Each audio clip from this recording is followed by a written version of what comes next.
अस्सलाम वालेकुम प्यारे पाकिस्तानियों तुम चाचा सरगोधे वाले दा सलाम।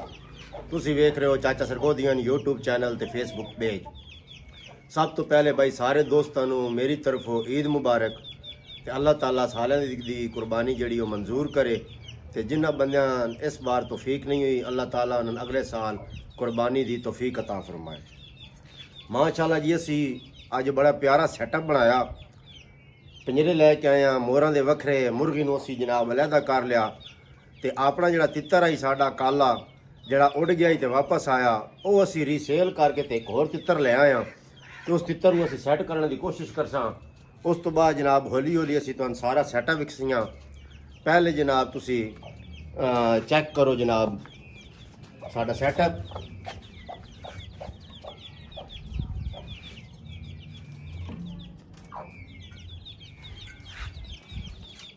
उस तो बाद जनाब असीं हुण अपने तित्तर खुलसा पहले असीं दरवाजा बंद कर लईए।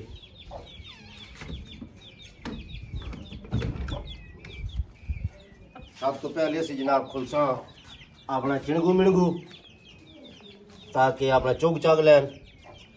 ए जनाब साढ़े काले तित्तर दा बच्चा बाहर निकलिया, ए मादी बाहर निकली।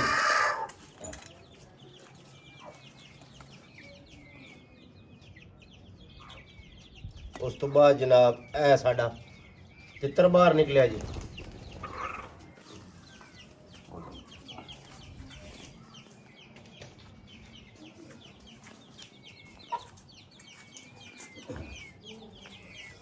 उस तो बाद जनाब असी अपने कबूतर जड़े उन्होंने थोड़ा जा बाहर कढ़सा।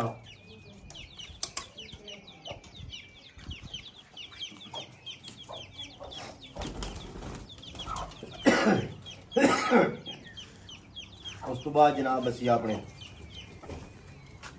मुर्गे बाहर कढ़सा। उस तो बाद जनाब असी अपने मोर ते बटेरा बाहर कढ़सा। लो जी हुण वेड़े दे विच बड़ी चहल पहल हो गई। अगर कैमरा मैन तुहानूं विखा सके थे बटेरे कबूतर तित्तर हर शय।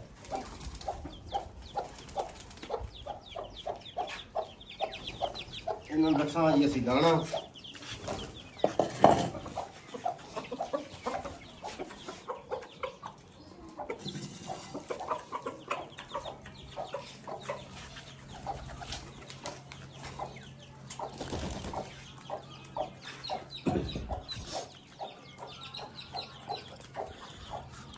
ए जनाब साढ़े चिणगू मिणगू सारे तुहाडे सामने जनाब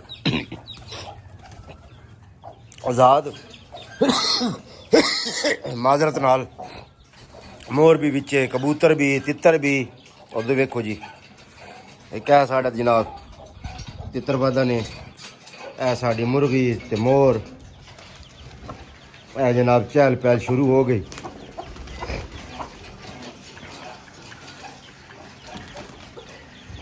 ते सारे दोस्तों के भरावां के गुजारिश है बराए मेहरबानी यार मेरा यूट्यूब चैनल चाचा सरगोधियन सब्सक्राइब करो, लाइक करो, दोस्त अगे शेयर करो। ते फेसबुक पेज ते अगर वेख रहे हो तो फेसबुक पेज ते फॉलो करो।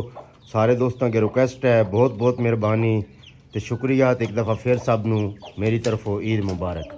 खुदा हाफिज़।